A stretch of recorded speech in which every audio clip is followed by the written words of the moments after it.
Hi, my name is Olivia Nelson, and I am doing a report on Paulo Freire.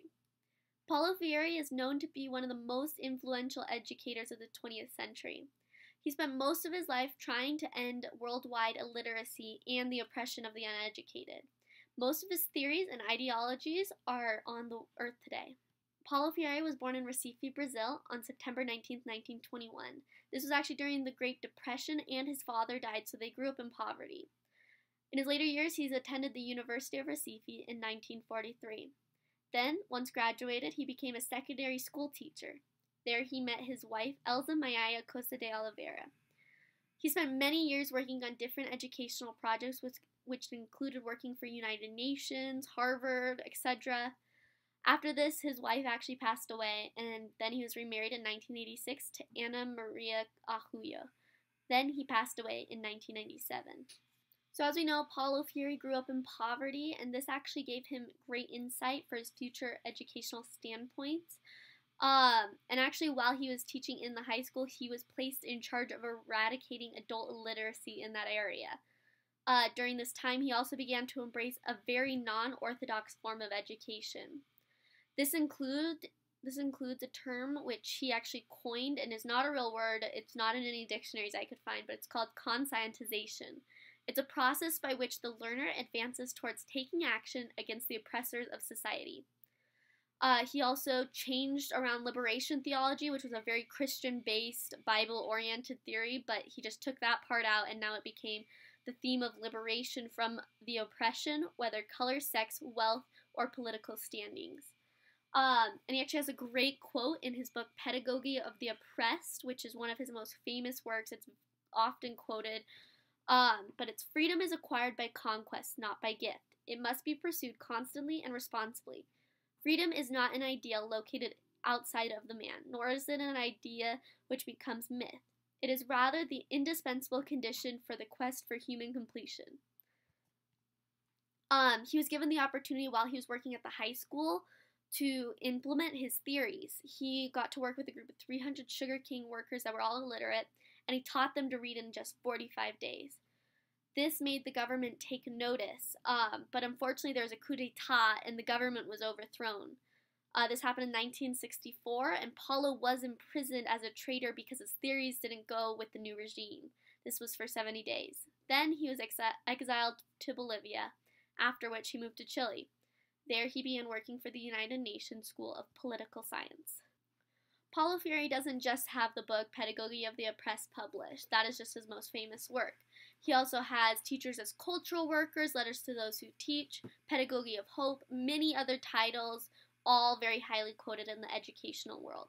Paulo Freire had many careers in his lifetime. In 1947, he was the director of the Department of Education and Cultural of the Social Service, where he worked mainly with, you guessed it, adult illiterates. In 1961, he was the director of the Department of Cultural Extension. In 1969, he was the visiting professor at Harvard University, where he taught the study of development and social change. In 1970, he was an advisor on education at the United Nations in Geneva, Switzerland, where he lived for 9 years. After which he was actually allowed back into Brazil because there was a new regime where they welcomed him, and he joined the Workers' Party in Sao Paulo as the head of the Adult Illiteracy Project. In 1988, he became the Secretary of Education in Sao Paulo. So what is the oppressed? Paulo Freire mentions this a lot throughout his writings and his works. The oppressed are the poor and uneducated. They don't have the drive or the know-how on how to change the world or their current position. And the oppressors are the opposite. The educators, they have the power, they don't want change. One way that he combated this was cultural circles, which is what the Brazilian government was going to actually implement when they saw his progress with those 300 sugarcane workers. And it's an adult literacy program. The purpose was to assist the poorest people to learn to read and write through helping them respect their everyday language. He believed strongly that when a literate person participates in this sort of educational experience, he comes to a new awareness of self, a new sense of dignity, and he is stirred by a new hope. It was also super important in this time for the Brazilians to learn how to read, because to vote in an election, you actually had to pass a literacy test. Paulo Freire believed that the keys to success in these cultural circles was dialogue, humility, respect, action, and change. He believed in a sense of group empowerment and not just one person learning. Uh, and his theories worked very well. The adult illiterates learned to read and write in just 30 hours of education. And in Nicaragua, illiteracy was reduced from 40% to 13% in just 2 months.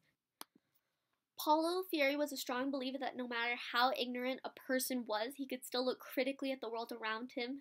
He demanded change, and he didn't want anyone to participate in the culture of silence or being in the background and not participating in life. For his theories to work, it demanded humility and respect between the teacher. The teacher was no longer a dictator. He needed them to have a class suicide or constant re-examination of self.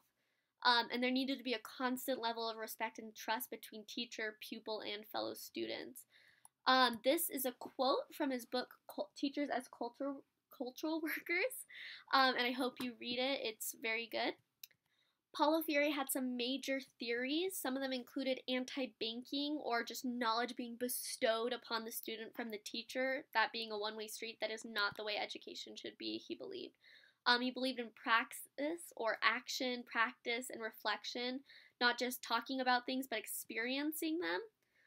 He wanted an Easter experience, which I talked about earlier, about the teacher constantly re-examining themselves. He also believed strongly in dialogue, constantly talking between teacher and student. Also, what I talked about before, conscientization, the developing of consciousness, critical awareness of one's social reality. Codification was also really important to him, or the gathering of information to build a picture of new understanding. Paulo Freire has actually affected me very deeply. I really like his theories on education, and I plan to implement them in the future when I am teaching. What I didn't like was the fact that it was mostly about adult illiterates. I'm planning on teaching elementary school teachers, so we might need a little bit more of an authoritarian in the classroom then. But I am planning on implementing his theories for when I am a teacher. In conclusion, Paulo Freire has had a huge impact on the world, from his work with adult illiterates to his constant fight against oppression. He truly is an inspirational human being, and I hope his work lives on past this point. Thank you for listening to my presentation. Again, I am Olivia Nelson, and the presentation was about Paulo Freire.